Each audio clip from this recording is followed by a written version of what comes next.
Welcome to the Getting Healthier Together module on managing weight. This video can help you understand the difference between facts about weight and myths about weight, know how weight affects health, learn ways to manage weight, and create an action plan for yourself. There are many so-called facts about how we can get to our ideal weight and then stay there, but which are true and which are not? See if you can tell which statements are right and which are wrong. True or false? Losing 2 pounds a day is a safe and gradual way to lose weight.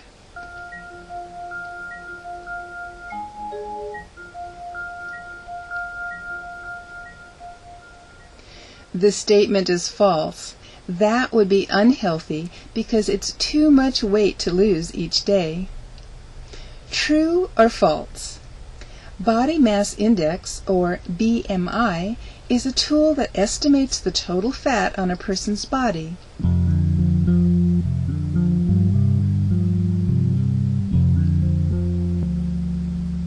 This statement is true. That's exactly what BMI is for, and we'll be talking about it more a little later. True or false? An average healthy serving size for rice would be about the size of a hockey puck.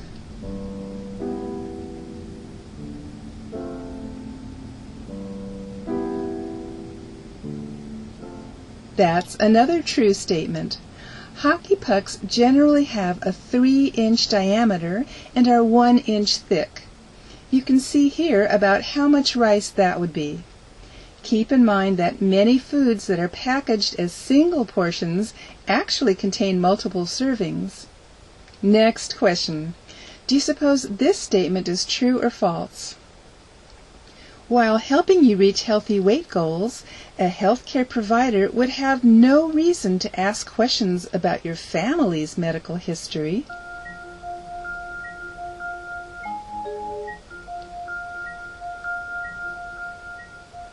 This statement is false.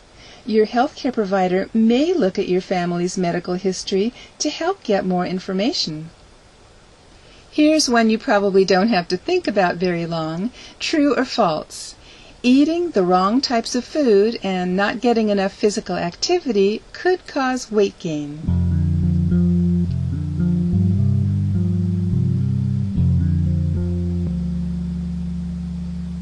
That statement is definitely true. True or false? Reading food labels will not help you to eat healthy. What do you think?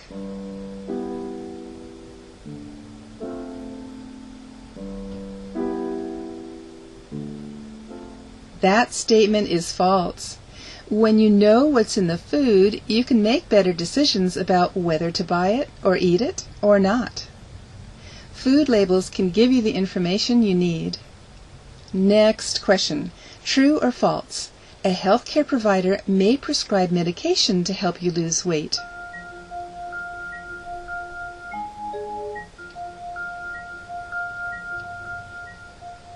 This statement is true. For some people, medicine can help with losing weight. Your healthcare provider can help you decide if that's a good idea for you, if you're thinking about losing weight. True or false? Walking is not considered an activity that can help you lose weight.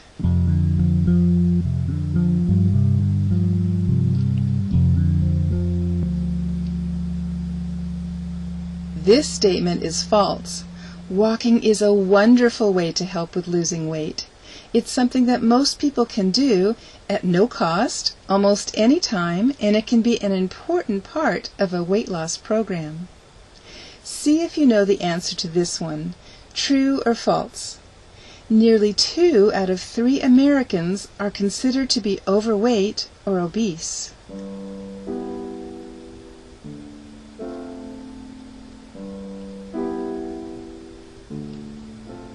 Unfortunately, this is a true statement, but with information and planning, we can begin improving those numbers.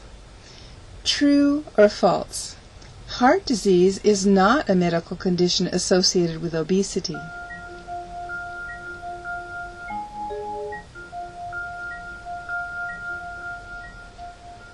This statement is false. Being obese is a risk factor for developing heart disease. True or false? Writing down what and how much you eat rarely helps you to make changes.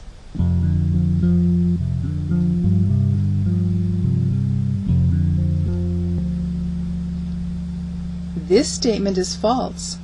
Keeping track of what you eat and how much of it you eat is a great way of taking control of your weight and your good health in general. True or false? Choose lean, low-fat, or fat-free foods to help you lose weight.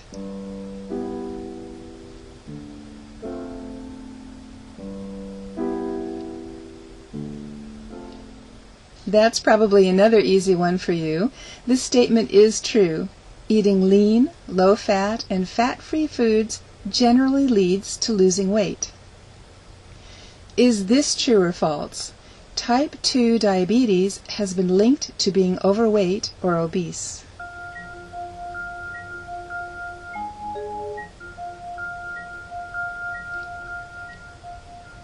This statement is true, and it gives us one more reason to keep our weight in the healthy zone.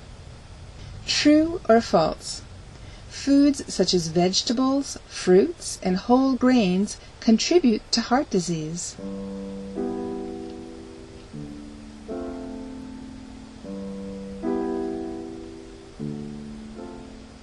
This statement is false. Those are some of the foods that help keep you healthy and prevent heart disease. And here's your last question for now. Is this statement true or false? Healthy eating habits without physical activity will allow you to lose weight faster.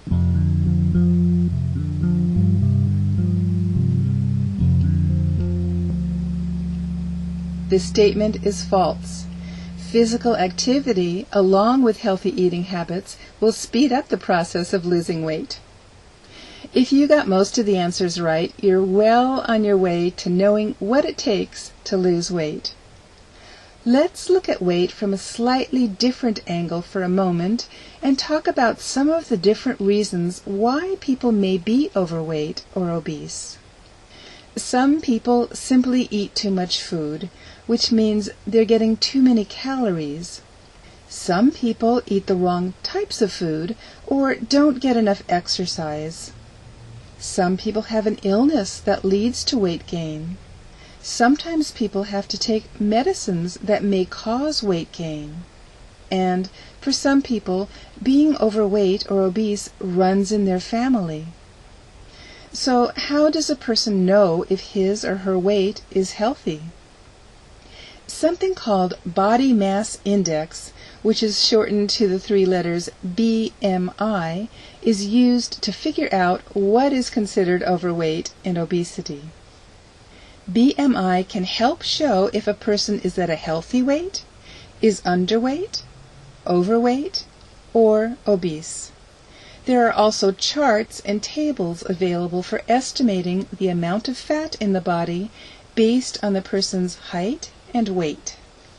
There's a weight management handout available to you that shows a BMI chart for adults. In general, an adult with a BMI below 18.5 is considered to be underweight. 18.5 to 24.9 is normal weight. 25 to 29.9 is defined as being overweight, and 30 and above is in the range of being obese. Your healthcare provider can help you find your healthy weight. He or she may look at other things like diet, family history, activity level, medical conditions, and medications. All of these factors may cause weight gain and may make it harder for you to lose weight. Your healthcare provider will also look at where the fat is on your body. Some people build up fat around the waistline, giving them an apple shape. Too much fat around the waist can increase the risk for certain health problems. In Part 2, we'll be talking about how being overweight or obese may affect our health.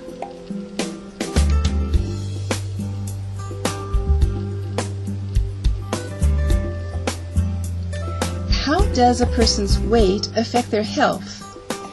Being overweight or obese can affect your health, and it's much more than a problem with the way you look. That's because many serious medical conditions have been linked to being obese.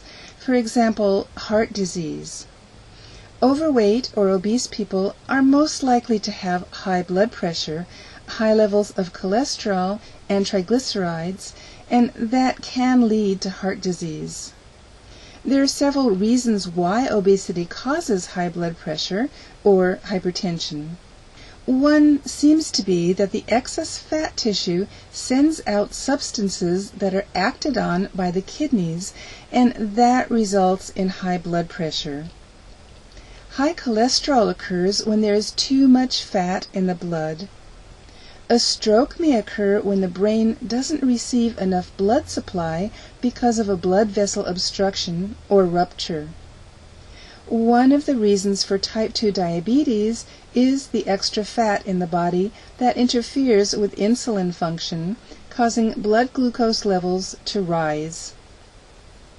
With osteoarthritis, joint cartilage breaks down.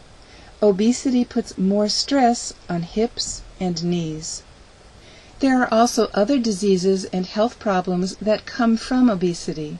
For example, gallbladder disease and gallstones, which are hard stones that are usually made of cholesterol. Gout is a disease that affects the joints. People with obesity may have breathing problems, including sleep apnea, which is when breathing stops for short periods of time or is too shallow while sleeping.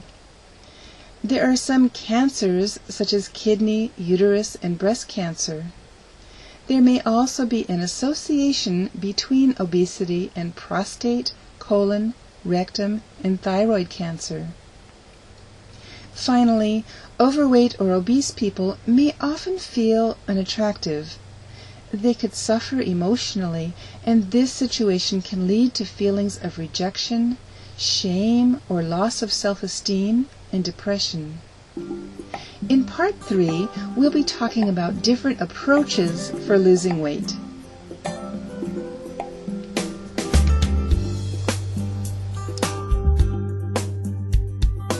If you have a weight issue, you may be most interested in finding more options for managing weight in a safe and healthy way. People who have a body mass index, or BMI, of 30 or more can improve their health, feel better, and have more energy by losing weight. Your healthcare provider can tell you if you should lose weight and help you with a plan to make it happen. The recommendations are that if your BMI is between 18.5 and 24.9, you should try to maintain this healthy weight. If your BMI suggests that you're overweight, which would be 25 to 29.9, or obese, which would be 30 or greater, you should talk to your healthcare provider about a plan to help you lose weight. A large waist circumference may increase your risk for heart disease and diabetes. For men, a large waist would be greater than 40 inches, and for women it would be greater than 35 inches. Your healthcare provider can help you choose weight loss plans that are best for you. The first step will be to set a goal for yourself. Find your BMI and talk to your healthcare provider to find out what is a healthy weight for you. Plan to lose weight gradually. For example, losing 1/2 to 2 pounds a week is safe, and you can do this by eating less, being more active, or both. Change your eating habits to include smaller amounts of food and choose foods and beverages that are lower in calories. Eat foods that are lower in fats. Eat more vegetables, fruits, and whole grains. Make time in your day for some form of physical activity. You can start by taking the stairs at work or parking at the far end of the lot when shopping. Then you can add in some regular physical activity. Walking is something most people can do, and it's very good for you. Replace unhealthy habits with new, healthy ones. Your healthcare provider may also prescribe a medication to help you lose weight.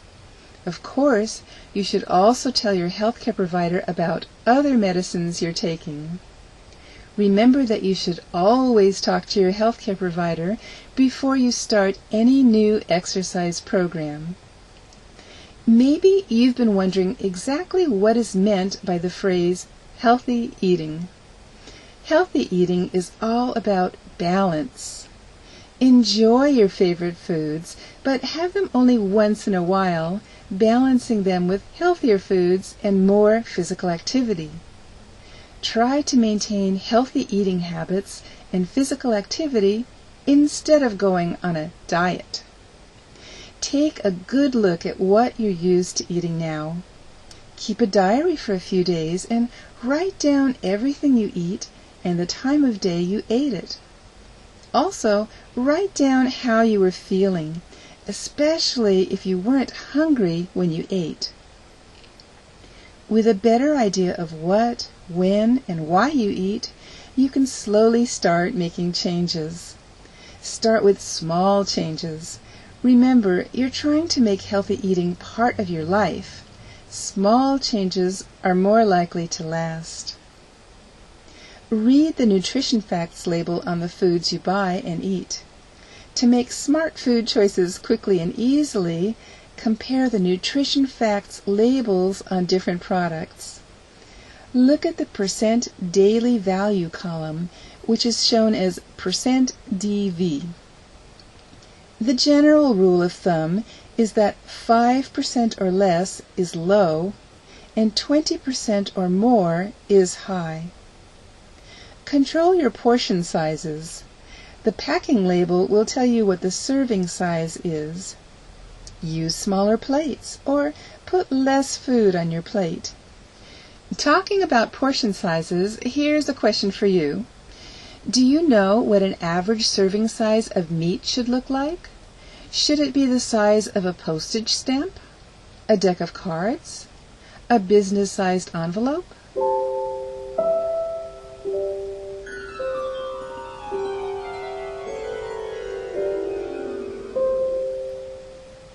If you chose deck of cards, you're right. You can use that as a guideline when you're deciding how much meat, poultry, or fish you should put on your plate. Pick foods that have lots of nutrients like vitamins and minerals, and try not to choose foods that are high in calories. Learn about what fats are good for you, like olive oil. Choose lean, low-fat, or fat-free foods. Eat fresh or frozen fruits and vegetables. Make sure half of your servings of grains are whole grains, and limit added sugars. Regular physical activity, along with eating the right amount of calories, can help with losing or controlling weight. Other benefits of being physically active include keeping bones, muscles, and joints healthy, reducing falls, helping relieve arthritis pain, and lowering the risk for colon cancer, diabetes, and high blood pressure. Here's one more question for you. Do you suppose that physical activity has to be hard or vigorous in order to help you lose weight? Think about your answer for a moment.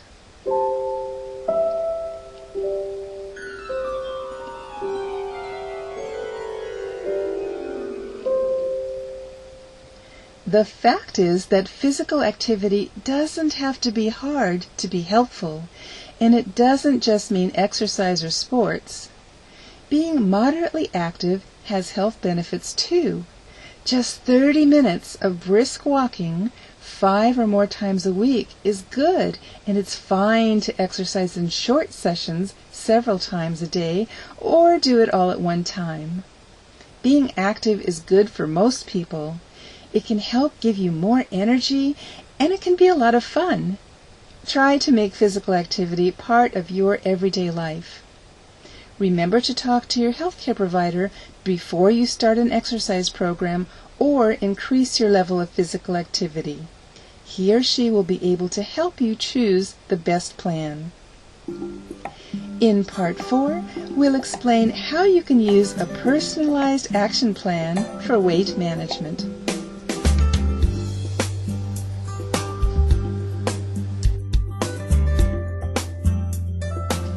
An action plan is like a roadmap. It turns the decisions you make about what you want for yourself into practical steps for getting where you want to go. There's an action plan for weight management handout that's available to you, and it looks like this. You'd begin using the plan by reading through each of the choices to see which ones might interest you most.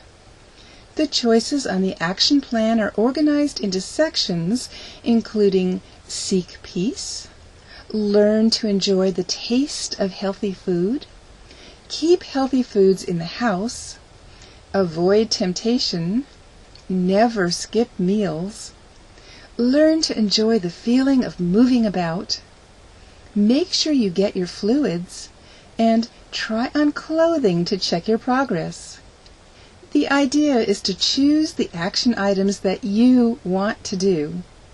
You can also write in your own goals in the other section of the handout. You may be tempted to check off a lot of the boxes in the list, but it's better to start off with just one or two.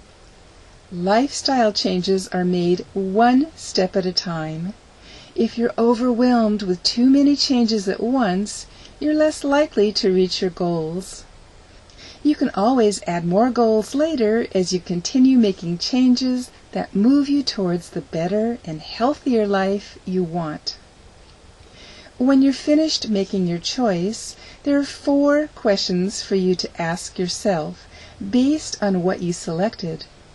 You've already answered the first question, which is, what behavior would I like to change, based on which checkboxes you've selected. The second question to ask yourself is whether you believe that it's possible for you to do the things you've selected. Answer with a yes or no. The third question to ask yourself is, what must I do to achieve this change? Make sure that you identify a specific action that goes with what you want to change. For example, if you choose that you want to make sure you get your fluids, decide how much fluid that means every day. Write your method for measuring whether you've reached your goal in the space provided on the action plan. Deciding how you'll measure your success is a very important part of this process. The fourth question is, when will I make these changes? Think about how long you think it'll take you to make this change in your life, then write the date for when that'll be in the space provided. The last step for creating your personalized action plan is to select your confidence level for making the change you've decided to make. To do this, select a number from 1 to 10 for how confident you feel that you'll follow your action plan. A confidence level of 10 would be the most confident, and a 1 would be the least confident. If your level of confidence is lower than 7, think about choosing something else on the action plan, or maybe giving yourself a little more time to make the change. There's one final handout that's available to you, and it's called Weight Management, What You Need to Know. The handout has a summary of the key points from this video, and we hope it'll be useful to you. Thank you for your time and for participating in getting healthier together.